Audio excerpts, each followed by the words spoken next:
Can't do them.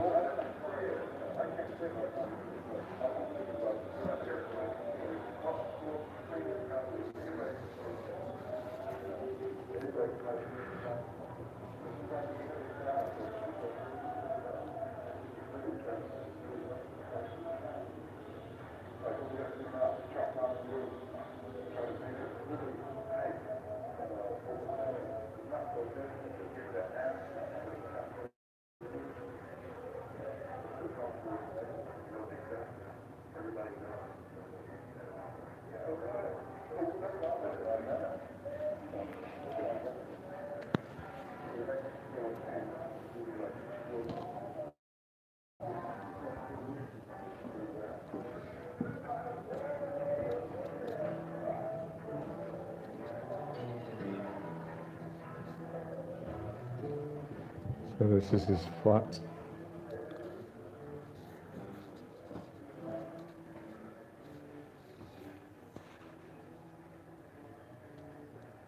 Can I get a focus on that?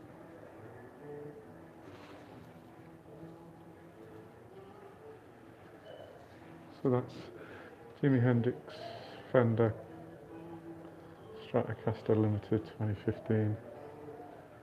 This guitar features signature touches and unique appointments, so Jimi Hendrix played that.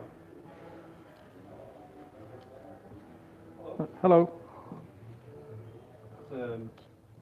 That's a signature, Fender signature Hendrix guitar. I don't actually know whether they make it anymore, actually. But it's got two main features that a standard one hasn't got, which is that the headstock is the other way around. Right, because he was left-handed. He was left-handed, yeah. That is a right-handed guitar, but because he was left-handed, the headstock is the other way around. And the other thing that's different to a standard Fender is this pickup here. On a standard Fender, right. The pickup's like that. Yes. And the reason that it's like that is to simulate the fact that Hendrix played a right-handed Fender upside down, left-handed, and so the pickups were the other way around, and so that would have been like that. Do you see what I mean? Yes, I get it. To get the how effective it is, I really wouldn't like to say, but anyway, that's the reason for it. And that's been done. I mean, it's on display. Somebody donated it, yeah, Rob Dickens. I don't know who that is. Rob Dickens. We've got a CDE, so it must be important. Well, you can buy them these days. What about what's this? Is this the road to nowhere? No. So when Hendrix lived here, he had two floors. He had this floor. This was the main bedsit. Yes. This was kind of a bit of a junk room, come spare room. He had a sofa in here, and he kept his clothes in here and stuff like that. And then he had upstairs where they had a much smaller. So the footprint upstairs was about half the footprint of this room, of this floor, and he had a much smaller bedroom than this one. And he had a kitchen and a bathroom upstairs. Okay. These are the stairs going upstairs. Now, obviously. So Jimi Hendrix went up these stairs. He did, yeah. They didn't. So before so this became a museum. This part of it became a museum in 2016. Okay. And before that, and my colleagues who were here before then tell me this staircase. So this was done to create the museum, and this staircase came down here to pretty much where you're standing, and then did a sharp left turn. Okay. And Hendrix's front door was further down the stairs. This wasn't his front door. So and of course, obviously, this gap didn't. When Hendrix lived here, this gap didn't exist. This is from the next. This is from Handel's. This is Handel's house. Yeah. Handel's house. Yeah, I get it. Yeah, this is Handel's house. This would have been this floor. When Handel lived here, would have been the servants' quarters. So did Handel live in Hendrix's house also? No, just this side. Which is 25 Brook Street. 25. This is 23. This is 23 Brook Street. Yeah, and so I say, when Handel lived here, this would have been the servants' quarters. Obviously, this was next door when Handel lived here, but that would have been his servants' quarters. The floor above, which I mentioned, was actually added in the early 18th century, so well after Handel had moved out. Right. So Hendrix lived here. I mean, I thought it was 66 to 69, but it was 68 to He lived 69. here from the middle of '68 to late March 1969. So is any of these, is that authentic? Yeah, so, well, yes, it is actually. So, as far as this recreation of his main room is concerned, the only object in the room is original to the room when Hendrix lived here is the mirror. So the mirror is the mirror that Hendrix had here on his wall when he lived here. Having said that, the actual room itself, the fireplace, the cupboard, the door, and everything else is Original. Is original.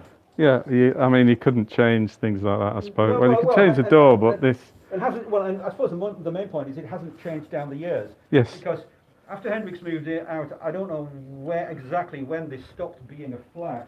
He's Kathy Etchingham, who was his girlfriend who lived here with him, moved out. I believe at the end of 1969 because she actually got married. Okay. And she moved out. When it stopped being a flat, I don't actually know. But it certainly wasn't a flat in 2001 when the Handel Museum opened. So sometime between 1970 and 2000. So was it used as office? Well, I'll tell you what. It might have been in those 30 years. What it was used for after the Handel Museum opened until 2016 was that this was essentially the museum's one of the museum's admin offices. Okay. I mean, they always knew that it had been Hendrix's flat, but it wasn't open to it wasn't open as such.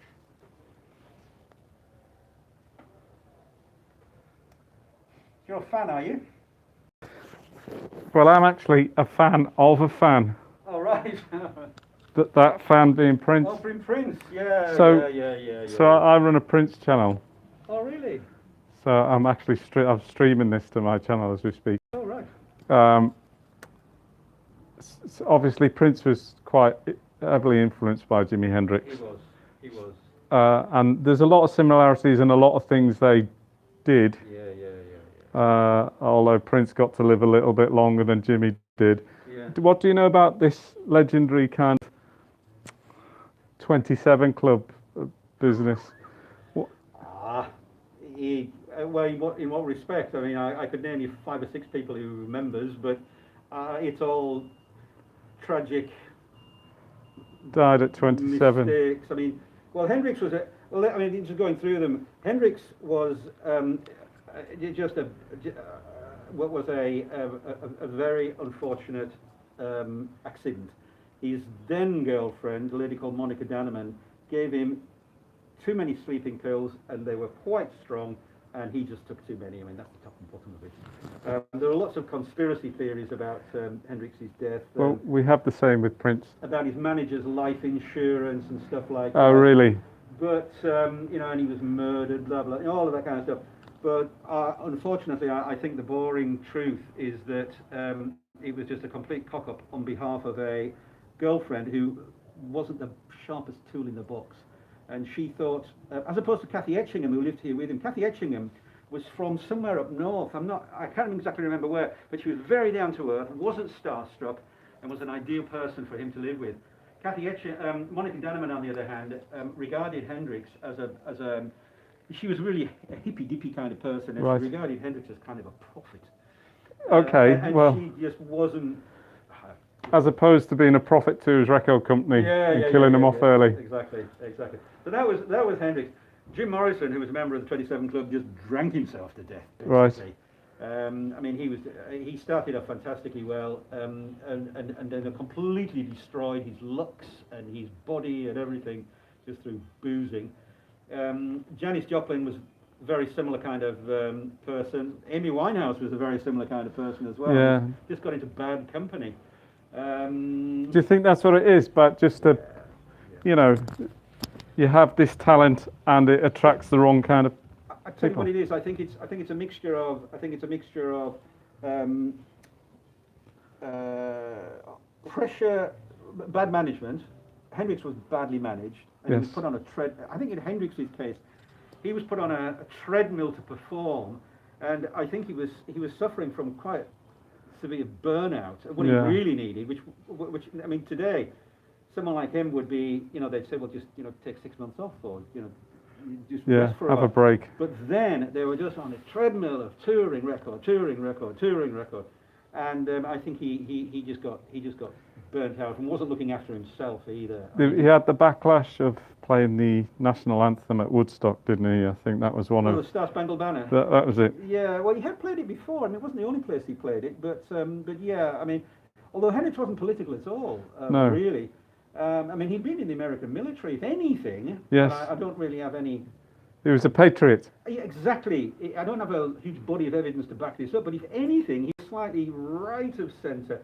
He was asked many times, I understand, to support black, the kind of black... the Black Panther, the Black... The thing the kind of thing that they were doing at that time in the US, and he just wasn't interested. The only thing that Hendrix was really, really interested in was playing music. That's all he wanted to do.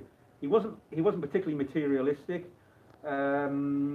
He just wanted enough money for his own ends to buy guitars, clothes, that kind of thing. He didn't have a car.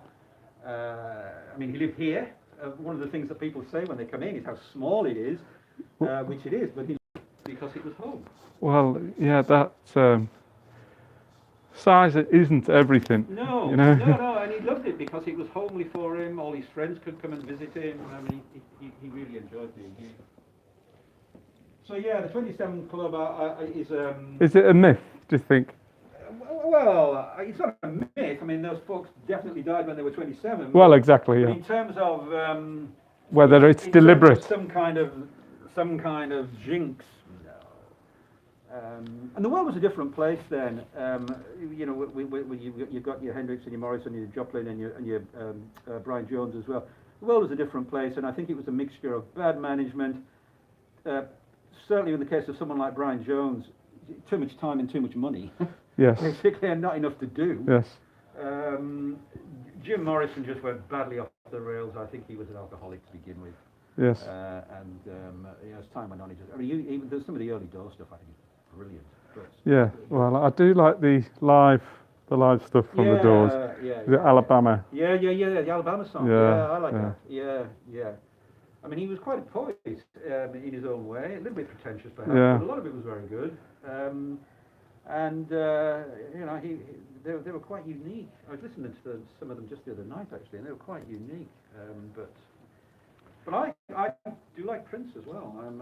I completely agree with you. In Prince's guitar playing, there's a lot of Hendrix influences in there. A lot of I don't know how you whether you're a guitarist yourself, but a lot of the chord inversions that Hendrix used, he used a lot of chord inversions and Flamboyant, I think the word is.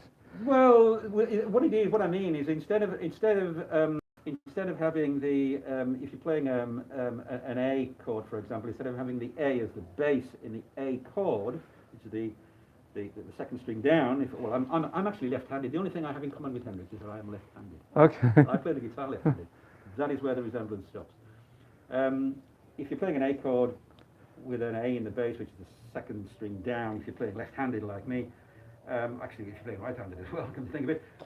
What I mean is that you have the chord inversion. The first inversion is to have the third, which is the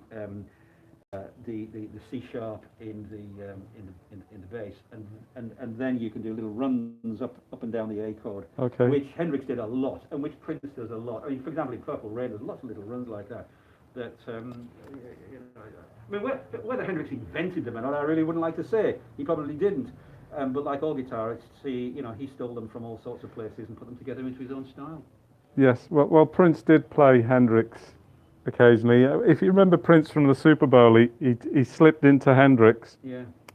All along the Watchtower before he went into the Foo Fighters, and Right. I'll be posting some Prince playing Purple House instead of Purple Haze, Red House, that kind of thing. Yeah. So Prince obviously, and the similarity in how they both met their end. Yeah. I mean, they both died in a similar circumstance through overdose or through whatever. And I noticed that Jimi Hendrix had just cancelled his European tour before he died. Yeah. Prince did the same. He was meant to come to Europe. Cancelled. Within 3 months, he was gone. I mean, Hendrix's last gigs in Europe were. I mean, the Isle of Wight. It's okay, but it's not the best. And apparently he did another gig at a festival in Germany after the Isle of Wight. His very last gig at someplace in Germany, and apparently it was a disaster. I think it finished halfway through, and I don't know what happened, but it was just a mess. I have to say, I think the poor bloke was just burnt out, frankly. Well, I'm just trying to read a comment. Club 27 is no joke. Trevor Jonathan, yeah, I've read your comment there. Prince was huge on numerology. There was a kind of, somebody's just saying that there was a numerological kind of in the 27 and the numbers, and all numbers lead to 9 and that kind of thing. But I can't comment. I wasn't there, so I don't know. But then you've got other people who, by right, should have been a bloody member of the 27, like Keith Richards, for example. Well, he's got to be in the 777 club by the looks of it. I mean, how is that guy still alive? Yeah, dear, you'll have to donate his body to medical science when he. There's got to be. He's found the fountain of youth. Well, he doesn't look it, but he's certainly found the secret to longevity.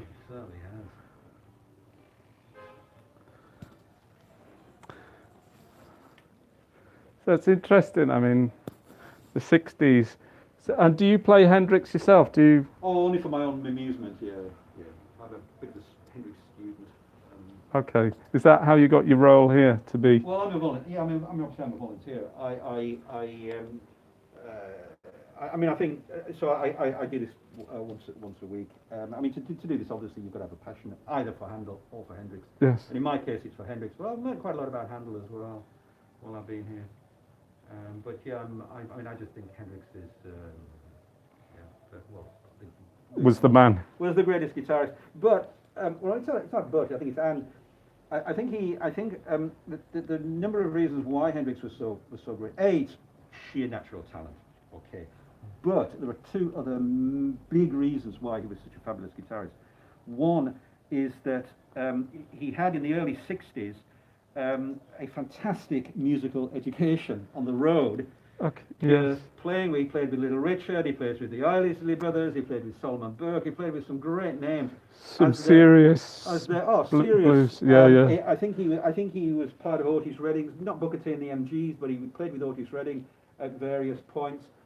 And he was just a student of soul guitar and blues, and that's why he's such a great guitarist, because you see, people like Eric Clapton are great guitarists, but certainly at that time, his musical vocabulary was quite one-dimensional, which was blues.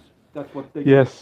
Well, Hendrix had a lot of blues for sure, but he had a lot of soul in there as well. Yes. And that's why, I mean, Steve Crocker was one of Hendrix's favourite guitar players. Yes. Who was Otis Redding's guitarist. And that's why I think one of the reasons Hendrix was such a great guitarist. And the other reason, so 3 reasons, is because he was an obsessive with playing the guitar. He just played. He did it.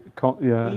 And that comes from within. Yes. It's not something. I mean, I like playing the guitar, but I do other things as well. I'm not obsessed by it. I'm thinking, I don't do it all the time. But Hendrix played all the time. Yes. And that's what he just felt. That's how you learn your skill, though. Really, you've got to live it, haven't you? Well, they say that if anything, music's no different. It's 1% inspiration and 99% perspiration, or something. Well, yeah. Not and in these days of Lynx Africa, there's no such thing as perspiration anymore. But he just was obsessed by playing, and that's how he got to be so good. So you think this is the mirror is it is the mirror. This mirror is original. That mirror is original. Yeah. So Jimi Hendrix would have combed his hair and done coiffed his. That's fantastic. And the rest of the room, even though the objects in the rest of the room are Of not the original, time. they're absolutely authentic. So if you look at, so this is a set of pictures of Hendrix in this room in 1969, in January 1969, and you can see, for example, you see this rather dubious table lamp there. She's not in there. Yes. And it's identical. And just to my point about the room. See, there's the door. You can see it's identical to that door. And this is a little cupboard under the stairs, which is this cupboard here. I mean, it's absolutely authentic. But all the objects, all the other objects in the room, you see, this is the speaker there, which is this one here. It's as close as we could possibly make it, and we know that it is because So that's here. there are quite a few people still around who came here Yes. when Hendrix lived here. So there's the mirror on the fireplace, guys. And there's the mirror on the same fireplace. Yeah. There you go. So that's amazing. Peter, I think I've been very lucky to meet you today because you say you only do one day a week. Yeah, and I only just came in when you came in. Oh, did you? Yeah. Well, that's just perfect. You know, I really appreciate what No, you're welcome. what you said there. That's what I'm here for. That's great. And it's been a privilege. Thank you very much. Thank you for coming. And there's a spirit here. I feel I'm not in any way ethereal or anything like that, or spiritual, but there's an ambience or there's a lived experience you can feel here. Yeah. Fantastic. Okay. Thank you, Peter. Oh, you're welcome. Nice meeting you. Thanks for coming. Take care. Bye bye. How can I find your channel? It's called 3 words. Prince Bootleg Channel. Prince Bootleg Channel. You can't miss it. It's the only one. So all this has gone to there, and I'm doing other things after this. I've got other things to do, but yeah, by all means, if you do find my channel, if you have got a YouTube account, just say hello. It's Peter from. Okay, we'll do. Yeah. I will do. Thank you very much. You're welcome. Yes, Cheers. very good. Thank you. Thanks for coming.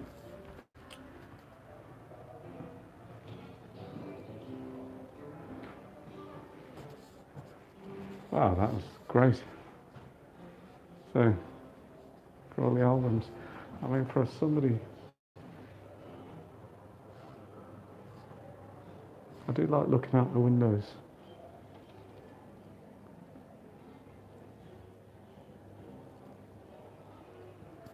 There we go. Smash it.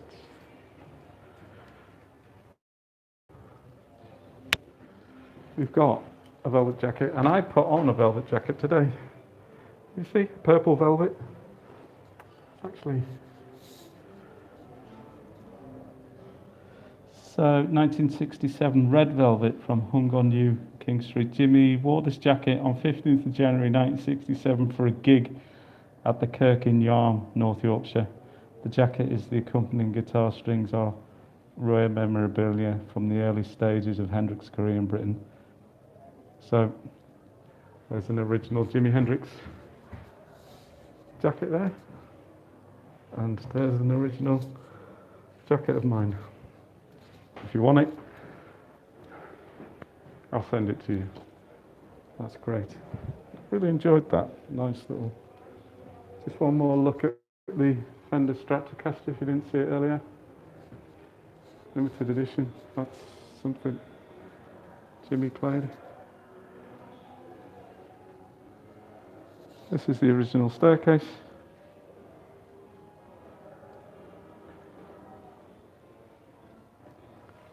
Thanks, Pete. Take care. And so is that.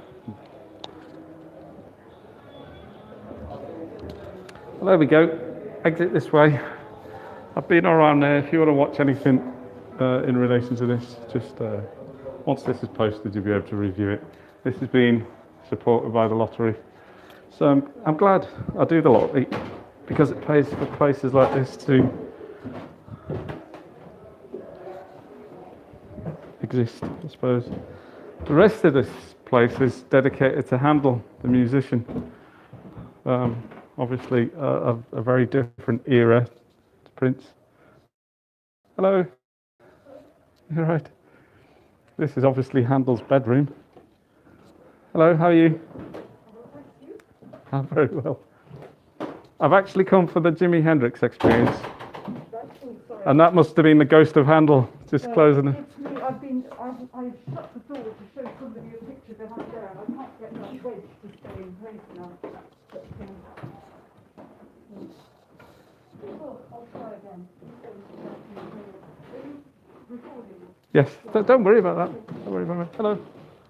Well, it's that one, dear. Sorry. It's all right.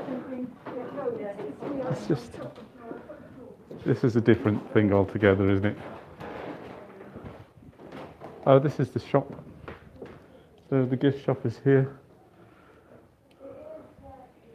Look at that. You can buy the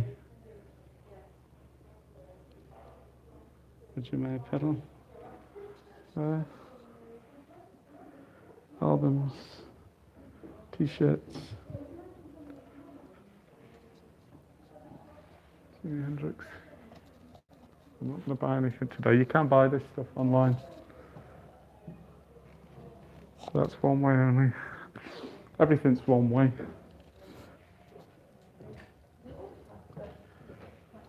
Have a look. And the exit is that way? Are you going upstairs? No, downstairs. Downstairs is that way. Yeah. It's downstairs. Exit only. There we go. So there you go, guys. I think we're very lucky to meet Peter there. He's obviously a very keen volunteer. Obviously, the word volunteer means he doesn't get paid to sit there and talk about Jimi Hendrix. More Handel. Handel and Jimi Hendrix live next door to each other, but by about 150 years difference by the sounds of it.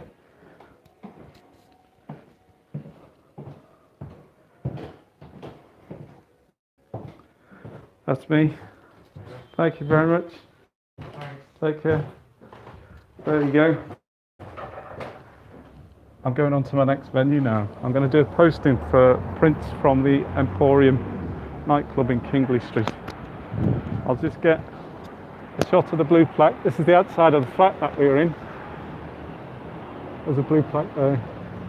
So we were third floor actually.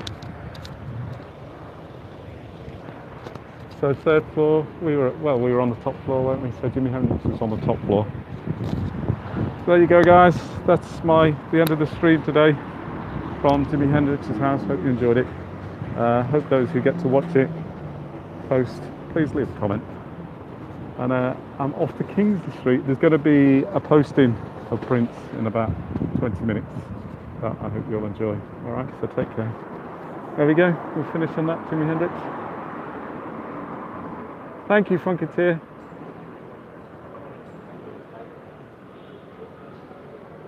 What is the damage to getting Jimmy's place? 11 quid, mate. Nothing. 11 quid. That's all it is. Nothing. It's just like peanuts, isn't it? You do get a sense. You get a sense of something when you're in there. There's a certain, and to find Rob in there is just a treasure of knowledge. So there you go. I'm going to carry on with my day, and I'll catch you very, very soon because I'm going to get a riverboat cruise up to the O2 and post some stuff from Prince 21 Nights. So I'll catch you soon. Thanks.